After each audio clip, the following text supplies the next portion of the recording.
everyone, it's Justine and welcome to a new video tutorial. Today I'm using some Nuvo brush script pens as a part of Intoberfest, a month-long educational series about all things ink. So let's get started. These come with a very fine detail flexible brush nib, so it means that you can do wide strokes to the very tiniest strokes with the very fine tip.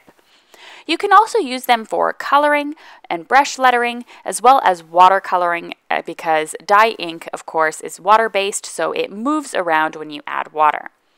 Nuvo has a large range of flexible colors. They're available in packs of 3, and you can use them for many different things, which I'll show you in this video.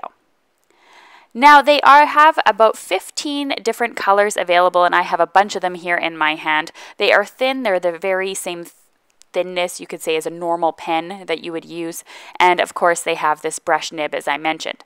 So they're very easy to take off the cap, and then they have this very fine brush nib. I'll show you against my finger here so you can see. And it's very, very flexible, which means you have a lot of leeway in your writing. Now, I'm not the best brush letterer in the world, but I do enjoy practicing now and again, and I like to print out these sheets from Kelly Creates, and her markers are also available at Michael's and things like that, but these Nuvo ones work just fine, and you can see that I'm going along and creating these word high. I thought I'd do something simple to show you how they work. Now I find it very, very easy to do the transition from thin to thick, which I haven't always had with every brand of markers. I find these are flexible enough to really be able to do whatever you like depending on the pressure of your hand. And you can see that it creates my brush lettering in just such a perfect and beautiful way. Another thing that you can do with them, and this is super fun, I've done this with my Copic markers before, and this just gives you such a great variety of tones. Grab 2 markers that are of a similar family, and then you can touch the nibs together almost as if you're kissing the nibs, and what that's going to do is it's going to transfer the orange ink into my yellow pen. And what that's going to allow me to do is color in orange for a while and then slowly transition back to yellow. Don't worry, you're not going to ruin your markers. Just keep the color wheel in mind so you aren't getting anything that's too brown. So as you can see, I started off in orange, and as I'm going along, it's slowly lightening up back to that yellow, so you can get a really fun ombre look to that. You can do this with a variety of colors as well. For the next combination, I am using a green and a teal sort of color, and I'm going to go along here with my teal, but you'll see that it's coming out dark green, and it's slowly going to turn back into the teal.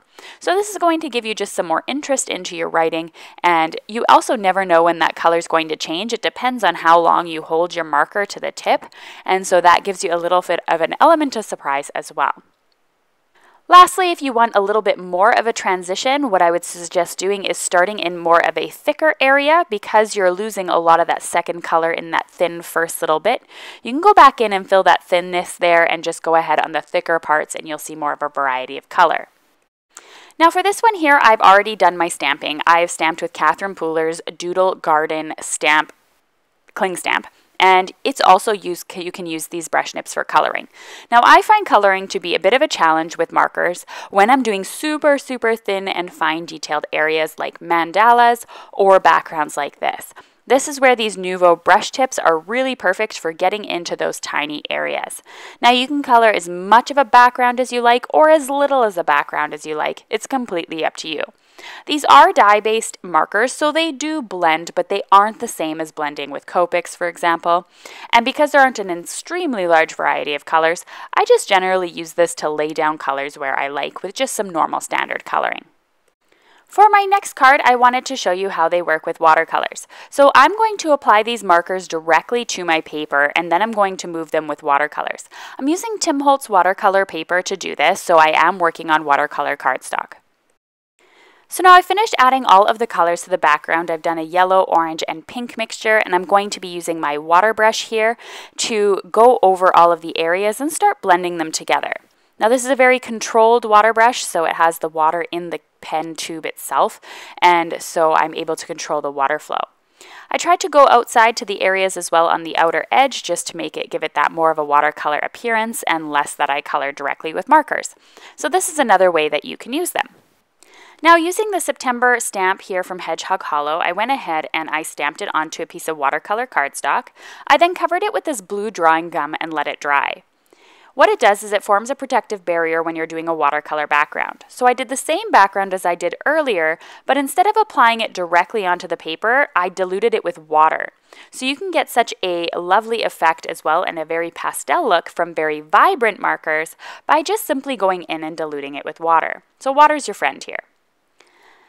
Then when you're all finished and the watercolor has dried, you can go ahead and peel back that drawing gum with an adhesive remover or with your finger or an eraser. And it'll come right off. Just make sure it's completely dry when you do that.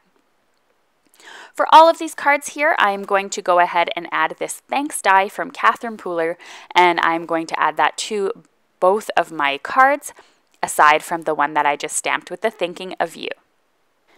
Now today, October 13th, 2018, there is a discount code on these Nuvo script pens in celebration of Intoberfest. So if you're interested, I'll have that in the video description below, as well as links to the store on where you can get these markers. Here's a final look at all my projects. I hope you enjoyed all of these different ideas for how to use Nuvo brush script pens in your card making. And be sure to check out Intoberfest all month long for other inspiration. Thanks so much for watching, everyone. I have a suggested video below if you're interested, as well as you can go ahead and hit that subscribe button if you're interested in checking out more of my videos. Take care. See you tomorrow for another video. Bye-bye.